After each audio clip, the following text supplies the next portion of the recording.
আমার হাজব্যান্ড যখন দ্বিতীয় বিয়ে করে তখন আমার প্রেগনেন্সির 2 মাস চলছে, কিন্তু সে জানতো না যে আমি প্রেগনেন্ট।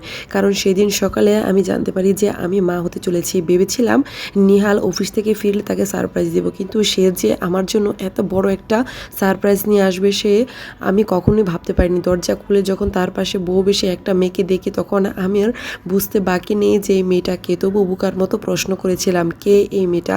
তখন সে আমাকে কিছু না বলেই উপরে চলে যায় আমাদের রুমে। আমি পাথরের মতো সেখানে দাঁড়িয়েছিলাম। কিছুক্ষণ পর নিহাল একটা ব্যাগ নিয়ে নিচে আসে এবং ব্যাগটা আমার সামনে রেখে একটা কাগজ আমাকে দিয়ে বলে, কাগজটা ছিল ডিভোর্স পেপার। সেটাতে সই করে আমাকে বাড়ি থেকে চলে যেতে বলে। এই কথা শোনার পর কিছুক্ষণ তার দিকে তাকিয়ে থাকি। এরপর আমি কিছুই বলিনি, শুধু কাগজটাতে সই করে বাড়ি থেকে বের হয়ে এসেছিলাম। আর আসার আগে দেখতে পেয়েছিলাম আমার শাশুড়ি তার নতুন পুত্রবধূকে বরণ করে গড়ে তুলছে।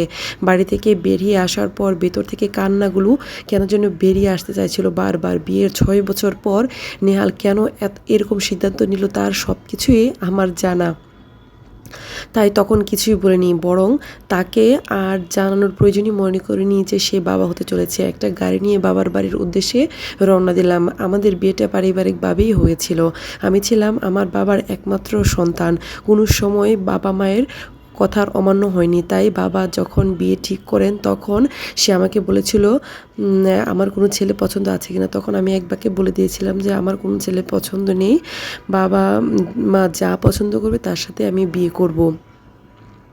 ওর সাথে আমার বিয়েটা হয়। আমি তখন অনার্সের 3য় বর্ষের ছাত্রী। বিয়ের পর পড়াশোনা করতে চাইলে শাশুড়ি প্রথমে আপত্তি জানালেও অনেক জোরাজুরির পর রাজি হয় এবং অনেক কষ্টে আমি মাস্টার্সটা কমপ্লিট করি। মাস্টার্স কমপ্লিট করার পর আমরা বাচ্চা নেওয়ার চিন্তা ভাবনা করি, কিন্তু অনেক দিন চেষ্টার পরেও যখন কোনোভাবেই কনসেপ্ট করতে পারছিলাম না তখন ডাক্তারের কাছে যাওয়ার সিদ্ধান্ত নেই।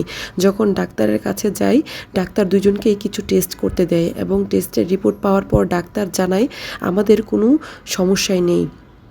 নিহানের ধারণা যদি কোনো কারণে সমস্যা না থাকে তাহলে আমাদের বাচ্চা কেন হচ্ছে না। তখন আমার নিজের মনের অবস্থাও ভালো ছিল না, তবু ওকে বুঝাই যে আল্লাহ যদি চায় তাহলে আমাদের ঠিকই একদিন বেবি হবে।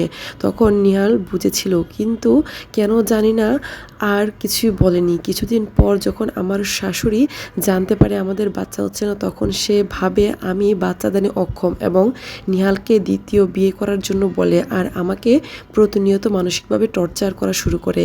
নিহার যে আমার সাথে ভালো ব্যবহার করতো এতদিন তা কিন্তু নয়। কথায় কথায় রেগে যেত, রাত করে বাড়ি ফিরতো। কোথায় ছিল জানতে চাইলে রাগারাগি করতো। হঠাৎ একদিন নিজের ভিতরে কিছু পরিবর্তন লক্ষ্য করি, কিন্তু প্রথমে সেগুলো পাত্তা দিইনি। কিন্তু যখন আমার পরিবর্তনগুলো ভালোভাবে লক্ষ্য করি তখন প্রথমেই একবারে প্রেগনেন্সি টেস্ট করার কথা মাথায় আসে এবং পরের দিন সকালে চলে যাই টেস্ট করতে। এবং যখন টেস্টের রিপোর্ট আমার হাতে আসে আমি অনেক খুশি হয়েছিলাম এবং খুশিতে কান্না করে দেই। রিপোর্টে লেখা ছিল আমি 2 মাসের প্রেগনেন্ট। খুশি মনে বাসায় আসি এবং ভাবতে থাকি কিভাবে নিহালকে এই খুশির সংবাদটা বলবো। এই সংবাদটা শোনার পর নিশ্চয়ই নিহাল অনেক চমকে যাবে, কিন্তু আমার বলার আগেই নিহাল আমার জন্য অনেক বড় চমক সাথে করে নিয়ে এসেছিল বাসায়। আমি যদি তখন বলতাম নিহাকে যে সে বাবা হতে চলেছিল তাহলে হয়তো সে বাচ্চার জন্য হলেও আমাকে মেনে নিত আবার।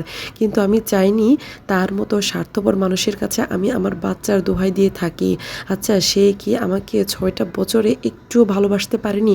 সবসময় শুনেছি মানুষ যখন কাউকে নিজের সবটুকু দিয়ে ভালোবাসে তখন সে তার ভালোবাসার মানুষটির হাত ধরে সকল দুর্যোগের অতিক্রম করতে পারে।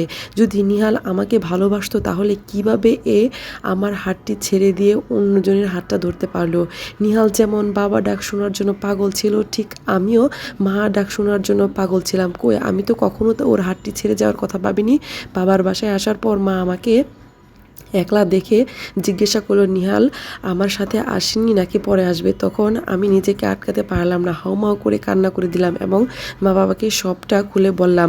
মা বাবা সবটা শোনার পর স্তব্ধ হয়ে গেল। তারা ভাবতে পারেনি নিহাল এমন কিছু করবে। বাবা সবটা শোনার পর ওদের বিরুদ্ধে আইনি ব্যবস্থা নিতে চাইলো, কিন্তু আমি বাধা দিই। যেখানে আমাদের ডিভোর্স হয়ে গেছে সেখানে আর আইনি ব্যবস্থা নেওয়ার কোনো প্রয়োজনই নেই। যদি নেই তাহলে ওরা জেনে যাবে আমার বাচ্চার কথাটা, তারপর হয়তো উঠে পড়ে লাগবে আমার কাছ থেকে আমার বাচ্চাটা শেষ পর্যন্ত নিয়ে যাওয়ার জন্য। নিজেকে শান্ত করে বাবাকে বললাম আমাকে এই শহর থেকে অনেক দূরে নিয়ে যেতে, এই শহরে আর থাকতে চাই না। আমি যে শহরে স্বার্থপরের বাস, সেই শহরে বাতাসেও বিষ মিশ্রিত। 2 দিন পার হয়ে গেল, বাবাও ধৈর্য লাগিয়ে দিয়ে দ্রুত এই শহর থেকে চলে যাওয়ার জন্য। লেখাপড়া যখন জানি তখন কোনো একটা ব্যবস্থা ঠিক নিশ্চয়ই করে নিব। আমি আমার সন্তানের উপর এই স্বার্থপরের একটা ছায়াও পড়তে দেব না। ডিভোর্সের ঠিক 20 দিন পর ওই শহর ছেড়ে চলে এসেছিলাম। তারপর কখনো আর তাদের খোঁজ নেওয়া হয়নি। বউ বাচ্চা নিয়ে অবশ্যই ভালোই থাকবে, ভালো থাকার জন্যই তো সে আমাকে ছেড়ে দিয়েছিল। এটা ছিল একটা আপুর জীবন কাহিনী।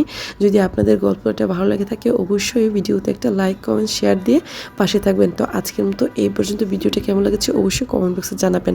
আল্লাহ হাফেজ।